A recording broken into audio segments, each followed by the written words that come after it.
ole tuna chuan YouTube Fakna Awm lo Chhia Siam Dan le ala nei lo point engtin nge a siam dan ti kha kanon soidona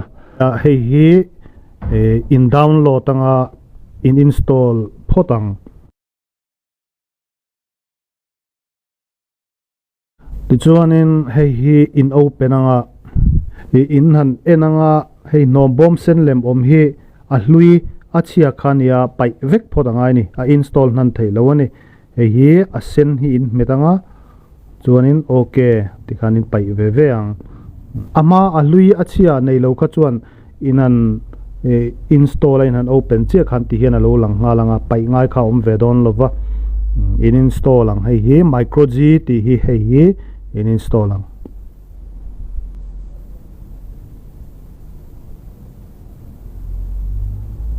chuan setting ti lo lang ta a setting ti hin click anga allow from this source ti hi in on pheyang helai mi hi ti khain onanga chuan ke chu install ti lo lang ngal ta phone than khata chuan lang ngal lo kha om ve a chu voi khat hei hi in back zeu anga chuan a lo lang don ani ke chu ma se back zeu voi khat back zeu ngai lo khan install kha click ngal theya tunami hi Fakna lo block to application khania micro g services ti hi hi install nge ngai ani te chuan hi open khera ngai lowa don tin je kanga in back lenga headline a hian a YouTube bera kha du than torom ta hei helaya mi YouTube revans ti hi trend ka chuan mang thrina ten an noya hemi senvut noya YouTube revans extended ti hi om bok ta heta hian kan du zok kan install ang ke mai ro chon hemi senvut thanga mi YouTube revans extended ti hi ka install thrina a chan chu hemi a symbol a hi YouTube pangai nen alo dang lama tiang ang che hian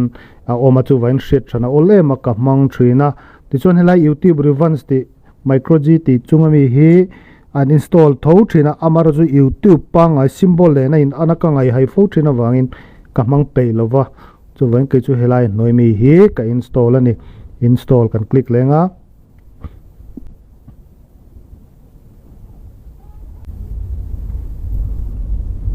install kan click lenga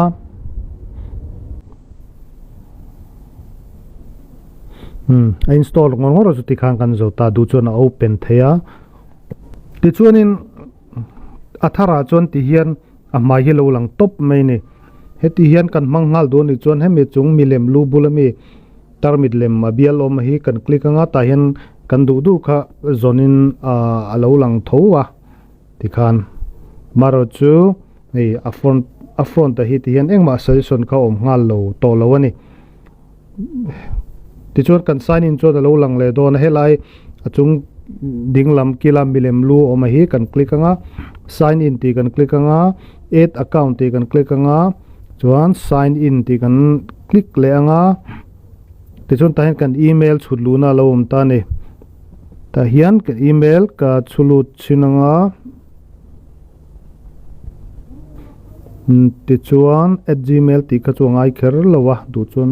pei chuan a chut thei thowa next password ta hian password kan chunga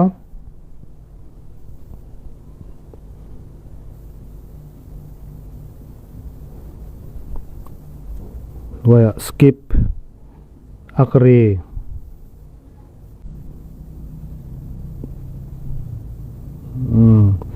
Gmail kan dalu chuan tikhan